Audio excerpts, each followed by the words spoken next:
नमस्कार मित्रों। जो कल तीसरे दिन का जो सेशन रहा है उसके क्वेश्चन आंसर्स मैं दे रहा हूं। आप सभी का स्वागत है। बहुत ज़्यादा क्वेश्चंस नहीं आए हैं, बहुत ज़्यादा क्वेश्चंस आने चाहिए, क्योंकि अगर आपके सवाल नहीं क्रिएट होंगे तो मेरा ये मानना रहेगा कि आप ठीक से सेशन देखते नहीं, समझने की कोशिश भी नहीं करते। तो मेरी आशा यही है, मैं उम्मीद करता हूँ कि ज़्यादा से ज़्यादा क्वेश्चन पूछे, तभी मुझे ये लगेगा कि पूरा सेशन आप ठीक से देख रहे हैं, समझ रहे हैं। शुरू कर देते हैं मित्रों। देखिए कि कल एक क्वेश्चन के बारे में मैंने कहा था कि क्वेश्चन आधा अधूरा है। फिर एक बार उन्होंने डबल पूछा कि उन्होंने ये कहा है कि अगर 1400 का कॉल रिलायंस का उन्होंने बाय किया है, नहीं ये सेल किया है, 1400 का सेल किया है, 1500 का बाय किया है, और रिलायंस क्लोज जो हुआ है, जो रिलायंस 1600 के ऊपर क्लोज हुआ है, तो ये सारे के सारे इन द मनी हो गए। तो उनका सवाल ये है कि मैंने 1400 का कॉल सेल किया है, तो इसका जो सेटलमेंट होगा आगे जाके मुझे देना पड़ेगा, यानी ऑब्लिगेशन आ गया इसके ऊपर, तो क्वांटिटी देनी पड़ेगी 500, और यहाँ मुझे क्वांटिटी लेनी है, तो कैसा सेटल होगा। क्वेश्चन तो बहुत बहुत एक्सीलेंट है, बहुत अच्छा है, मगर ये देखिए कि जब भी सेटलमेंट एनएसी के ऊपर होता है तो ऑब्लिगेशन पहले चेक किया जाता है, और जब ऑब्लिगेशन चेक किया जाता है और आपके पास स्टॉक नहीं है, तो ये स्टॉक नहीं है ऐसा पहले रिमार्क जाएगा। फिर जब बाय का सेटलमेंट होगा, एट अ टाइम दोनों सेटलमेंट नहीं होंगे, बाय प्रोसेस सेटलमेंट होंगे, जो इलेक्ट्रॉनिक प्रोसेस है उससे सेटलमेंट होंगे, फिर रिपोर्ट बनेगा आखिर में। तो पहला तो ऑब्लिगेशन में ये निकल आएगा कि आपके पास स्टॉक अगर है तो ठीक है, नहीं है तो फिर वो शॉर्ट स्टॉक नोट होगा, और फिर यहाँ जो आपने बाय किया है, यहाँ जो सेटलमेंट होगा उसको आपका लॉन्ग स्टॉक क्रिएट होगा। मतलब एक जगह पे आपको 500 स्टॉक देना ऐसा रिकॉर्ड होगा, और एक जगह पे आपको 500 स्टॉक्स लेने ऐसा रिकॉर्ड होगा, और आखिर फाइनल जब सेटलमेंट रिपोर्ट फाइनल हो जाएगा तब ये जीरो आ जाएगा। तो कोई पेनल्टी नहीं लगेगी और किसी सेटलमेंट की अड़चन नहीं होगी। मगर कोशिश यह करिए कि ऑटो सेटल होने देने से बेहतर है कि आप खुद ही उसको सेटल करें, यानी ट्रेड निकाल दें। नेक्स्ट क्वेश्चन है, if the stock goes in band then what will happen. Settlement expiry date को ही कर सकते हैं या पहले भी लिक्विड नहीं है? तो लिक्विड अगर नहीं है, हमारे यहाँ अमेरिकन ऑप्शन चलते हैं, हम पहले एक्सचेंज तो सेटल नहीं करती, यानी एक्सचेंज का सेटलमेंट का प्रोसेस तो एक्सपायरी को होता है, चाहे स्टॉक बैंड में हो या ना हो। हाँ, आपके लिए बायर सेलर अगर अवेलेबल है दोनों, तो आप कभी भी इसको इस तरह से आपकी पोजीशन एग्जिट कर सकते हैं, इसको हम एग्जिट बोल सकते हैं, सेटलमेंट नहीं होगा। हाँ, कोई ये लिक्विड है तो आप सेटलमेंट के लिए बोल सकते हैं, मगर वो यूरोपियन ऑप्शन में ज़्यादातर ये सुविधा होती है कि हम बीच में सेटलमेंट मांग सकते हैं। अब रही अमेरिकन ऑप्शंस में ये बीच में सेटल मांग सकते हैं कि सेटलमेंट नहीं मांग सकते, मगर स्क्वेयर अप करने के लिए आप हम उसको एग्जिट के लिए बोल सकते हैं ब्रोकर को, और ब्रोकर एक्सचेंज से उसको एग्जिट करने के लिए बोलता है। तो ब्रोकर जब एक्सचेंज को बोलता है तो एक्सचेंज क्या बोलता है, जो शॉर्ट की पोजीशन जिनकी भी है वो ड्रॉ सिस्टम से, यानी रैंडमली वो एग्जिट कर देते, ये सुविधा है। मगर ये बहुत बार कम टाइम होता है। आपको मैंने जो बोला है कि अगर आपके पास कॉल है, इन द मनी में चला गया है, लिक्विड है, आप नहीं बेच सकते, तो आप ऊपर से इन द मनी का पुट बाय कर लीजिए, तो दोनों आपको इक्वल प्रॉफिट लॉस देंगे, आपका कोई नुकसान नहीं होगा, जस्ट थोड़ा सा ब्रोकरेज जाएगा, इतनी बात है। नेक्स्ट क्वेश्चन है मित्रों, is this will work in gold and silver option? बिल्कुल, ऑप्शन बोला तो सेटलमेंट आ ही जाता है, और ऑप्शन बोला तो ऑब्लिगेशन आ ही जाता है। तो जो बायर होते हैं नो ऑब्लिगेशन होता है, और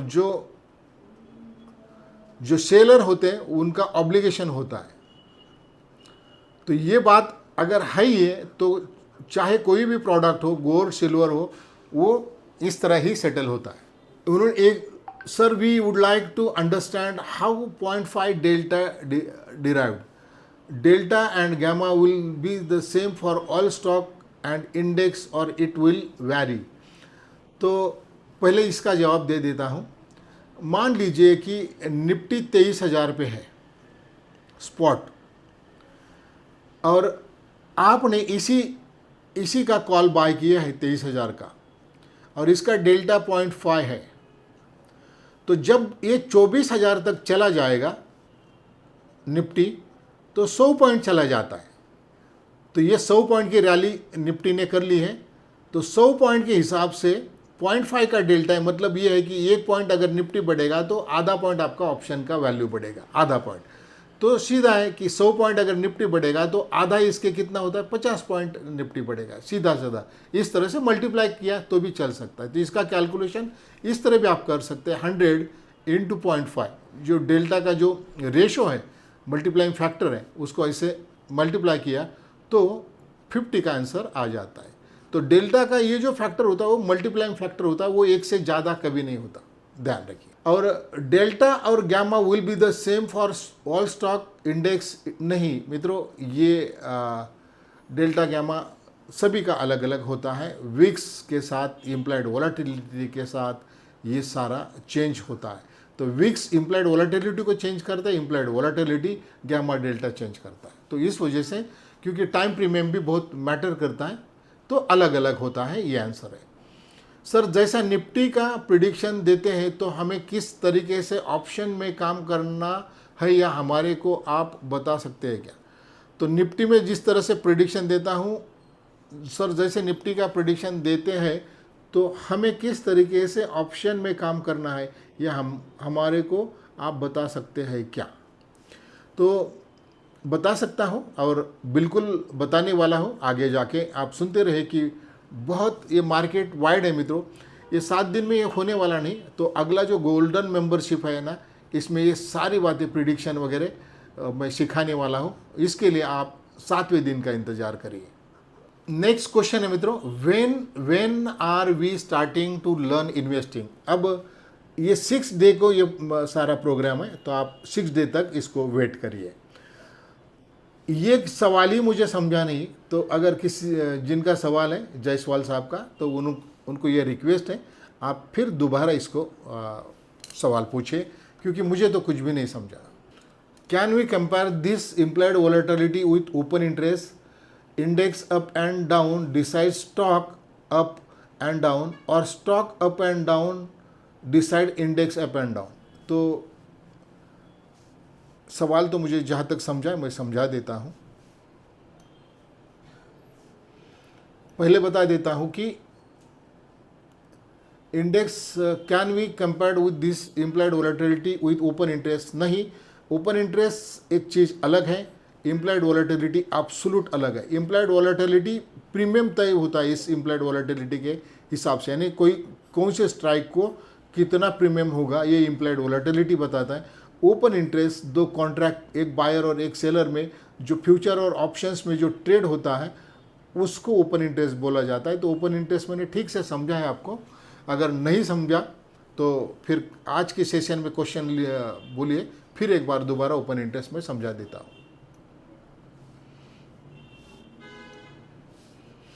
दूसरा सवाल इसमें इन्होंने ये पूछा कि क्या स्टॉक ऊपर और नीचे जाता है तो इंडेक्स ऊपर नीचे जाता है? बिल्कुल। अगर निफ्टी 50 में निफ्टी 50 के स्टॉक अगर 50 स्टॉक ऊपर जाएंगे तो इंडेक्स ऊपर जाएगा। तो स्टॉक जब भी ऊपर जाएगा तब इंडेक्स भी ऊपर जाएगा, ये ध्यान रखिए। स्टॉक जब भी सारे स्टॉक नीचे जाएंगे तो इंडेक्स भी नीचे जाएगा। मगर एक स्टॉक की बात नहीं कर रहा हूँ मैं इंडेक्स के मैक्सिमम स्टॉक की बात कर रहा हूँ। तभी हमें इंडेक्स का मोमेंटम, यानी जब 50 स्टॉक है उसमें से जो वेटेड स्टॉक होते हैं, कि दोस्तों देखिए कि 50 स्टॉक होते हैं, हर एक स्टॉक को वेटेज होता है। और रिलायंस अगर 1% बढ़ा तो निफ्टी में 20-25 पॉइंट की रैली होनी चाहिए। मगर किसी और स्टॉक में नेगेटिव टेरिटरी में मोमेंटम होता है तो वो कुछ रिलायंस का जो बढ़ोतरी के पॉइंट्स है वो ले लेता है। तो किसी ने कमाया, किसी ने खर्चा किया, इसी तरह का इंडेक्स में मोमेंटम होता है। Please explain the calculation of theta. ये टाइम वैल्यू जो थीटा है मित्रों, ये टाइम वैल्यू तय करता है। अब समझो कि 200 पॉइंट का प्रीमियम है और इसको एक्सपायर होने के लिए 30 दिन अभी बाकी है। तो इन शॉर्ट ऐसा कैलकुलेशन के लिए ठीक समझे कि 300 पॉइंट का ये प्रीमियम है एट द मनी में, एट द मनी की मैं बात कर रहा हूँ, और 30 दिन का टाइम प्रीमियम है, तो 10 पॉइंट रोज डिके होना चाहिए इस हिसाब से। मगर ऐसा नहीं चलता। वो ये जो टाइम डिके है ना, इम्प्लाइड वोलेटिलिटी के साथ भी कनेक्टेड होता है, वीक्स के साथ भी कनेक्टेड होता है। जितना वीक्स ऊपर नीचे होगा उतना डीके कम होगा। यानी वीक्स, समझो कि आपने जब 300 का कॉल बाय किया है तब वीक्स 15 है, और अगले 30 दिन में जब एक्सपायरी को 30 दिन बाकी है तब वीक्स 15 था और प्रीमियम 300 था, और आगे जाके डे टू एक्सपायर जो है 25 दिन ही है, और यहाँ प्रीमियम जो वीक्स हैं वो 25 हो गया, तो यहाँ का प्रीमियम भी 300 ही रहेगा। कुछ भी डीके नहीं होगा, 5 दिन जाने के बाद भी डीके नहीं होगा। तो जब भी डीके होगा तो इम्प्लाइड वोलेटिलिटी और वीक्स ये तो कैलकुलेट होती है उसके साथ। कभी जब शुरुआत के कुछ दिन होते हैं, मैंने ये समझाया है कि 15, जब अगर 30 दिन है तो यहाँ पहले 15 दिन जो है ना, 15 दिन बहुत धीरे डीके होता है, और फिर आखिरी में 15 दिन में ज़्यादा डीके होता है, और आखिरी दिन में चाहे वीक्स कितना भी हो, इम्प्लाइड वोलेटिलिटी की बात है नहीं, जीरो ही होने वाली है। इम्प्लाइड वोलेटिलिटी जीरो होगी और वीक्स कितना भी होने दो, प्रीमियम टाइम प्रीमियम जीरो ही होने वाला है आखिरी दिन में। तो ये कैलकुलेशन थोड़ा सा समझने वाला है, और डिटेल में आगे जाके नेक्स्ट जो मेंबरशिप का प्रोग्राम है उसमें मैं आपको बहुत डिटेल समझाने वाला हूँ कि ऑप्शन जब बाय करते हैं आप, कि ये डेल्टा और गैमा देख के, थीटा और गैमा देख के किस तरह से उसको अज्यूम करना है कि क्या होने वाला है, क्या हो सकता है, बाय करना ठीक रहेगा या सेल करना ठीक रहेगा, ये भी स्ट्रैटेजी उसमें आने वाली है। Where to see implied volatility, मैंने तो एनएसी पे ये इम्प्लाइड वोलेटिलिटी दिखती है मित्रों, मगर देखिए कि एनएसी में आप जाएंगे तो फिर आप मार्केट ओपन करेंगे, मार्केट व्यू, फिर उसमें इंडेक्स ओपन करेंगे। तो इंडेक्स जब ओपन करेंगे तब आपको ये इसमें सारा दिखेगा। तो लगा तो आखिरी सेशन में मैं इसको फिर एक बार आपको दिखा दूंगा 7वें दिन में। Where to see implied volatility ये बता दिया। Confusion because of so many parameters and request you to get today's video so that we can understand better by seeing repeatedly. तो ये आखिरी दिन में मैं दोबारा भी आपको दिखा सकता हूँ, मगर देखिए वीक्स आपको देखना है, वीक्स के हिसाब से ही मार्केट में ऑप्शन चेन ऊपर नीचे, यानी प्रीमियम ऊपर नीचे होता है।